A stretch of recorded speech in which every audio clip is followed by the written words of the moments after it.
வணக்கம். வணக்கம். என் பெயர் சுவாமி சுந்தர். எனது சொந்த ஊரானது சிதம்பரம். இந்த சிதம்பரத்தில் தான் இன்னமும் நான் வாழ்ந்துட்டு இருக்கேன். எனது தொழிலானது ஓலைச்சுவடி வாசிக்கக்கூடிய நூல் வாசகன் நான். இது எங்களுடைய பாரம்பரிய காலத்திலிருந்து எங்களுடைய அப்பா தாத்தா இந்த மாதிரி பாரம்பரியமாக குடும்பத்தில் ஒருத்தராக இந்த தொழிலை செய்து வரோம். இதில் பார்த்திங்கன்னா இந்த ஓலைச்சுவடி படிக்கும் பொழுது சில பேருக்கு இந்த பரிகாரங்கள் அப்படின்றது வரும். பரிகாரங்கள் அப்படின்றது எல்லாருக்குமே இந்த வழிபாடு உண்டு, அதில் எழுதியிருப்பாங்க. அப்போ அந்த பரிகாரம்ன்றது எதனால் ஏற்படுது, எதனால் அதை சொல்கிறாங்க எல்லாருக்கும் அப்படின்னா, மனிதனாக பிறந்த எல்லாருக்குமே இந்த கர்மான்றது இருக்கும். ஏன்னா கஷ்டப்படுறவங்க எல்லாமே மனித பிறவி தான். கஷ்டங்களை அனுபவிக்க முடியாத யாரும் இல்லை. சில பேர் நோயாளியாக இருப்பாங்க, சில பேர் கடனாளியாக இருப்பாங்க, சில பேர் ஒரு பிறக்கும் பொழுதே ஒரு குறையோடு பிறந்திருப்பாங்க, சில பேர் குழந்தை பாக்கியம் இல்லாமல் இருப்பாங்க, சில பேர் தொழில் சம்பாத்தியம் இல்லாமல் இருப்பாங்க.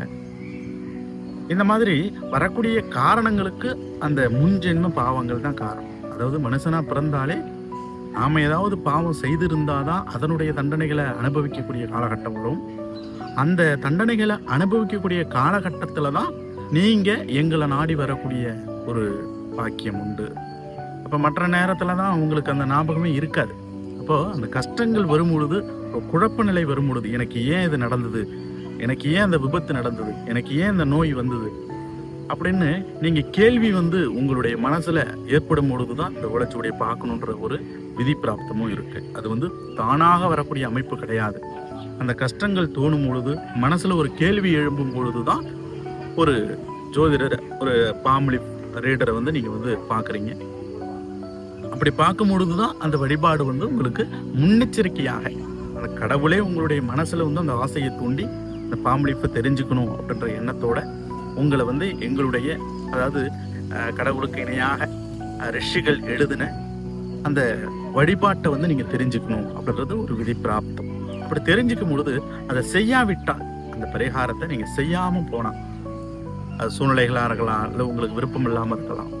அப்படி செய்யாமல் போனால் அவங்களுடைய அமைப்புன்றது அந்த கஷ்டத்தை கடந்த பிறகுதான் அந்த பரிகாரத்தையே செய்யணுன்ற ஒரு அமைப்பாக இருக்கும். சில பேர் கஷ்டத்தை கடந்த பிறகு எனக்கு இதெல்லாம் நடந்துருச்சு, அதே போலயே நடக்குது அப்படின்ற ஒரு எண்ணத்தோட அவங்க பரிகாரம் திரும்பவும் செய்வாங்க, இல்லை ஆலய தரிசனங்கள் பண்ணுவாங்க.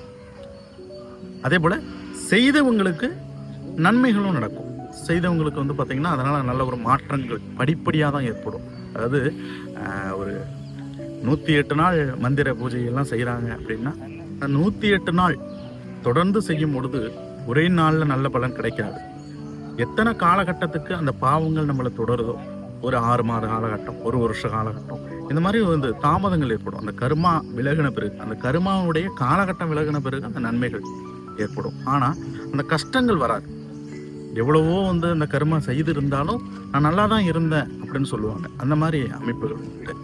இப்போ செய்யாமல் போகிறவங்களுக்கு அந்த கஷ்டத்தை அனுபவித்த பிறகுதான் அந்த எண்ணம் தோணும், நம்ம பரிகாரம் செய்யாமல் இருந்துட்டோம் அப்படின்றது இருக்கும். அப்போ மற்றபடி எல்லாருக்குமே அந்த வழிபாடுன்றது உண்டு, யாருக்கும் இல்லாமல் கிடையாது. தெய்வ வழிபாடுன்றது எல்லாருக்குமே உண்டு. அப்போ நம்மளுக்கு ஒரு மனசில் ஒரு குழப்ப நிலை, ஒரு கவலை இருக்கும் பொழுது தான் ஆலயத்துக்கு போகிறோம். அதே போல் கஷ்டங்கள் அதிகரிக்கும் பொழுது அந்த வழிபாடு என்னன்றது தெரிஞ்சுக்கிறதுக்கு இந்த ஜோதிடத்தை, இந்த பாம்லி ரீடரை நீங்கள் நாடி வரீங்க. நன்றி.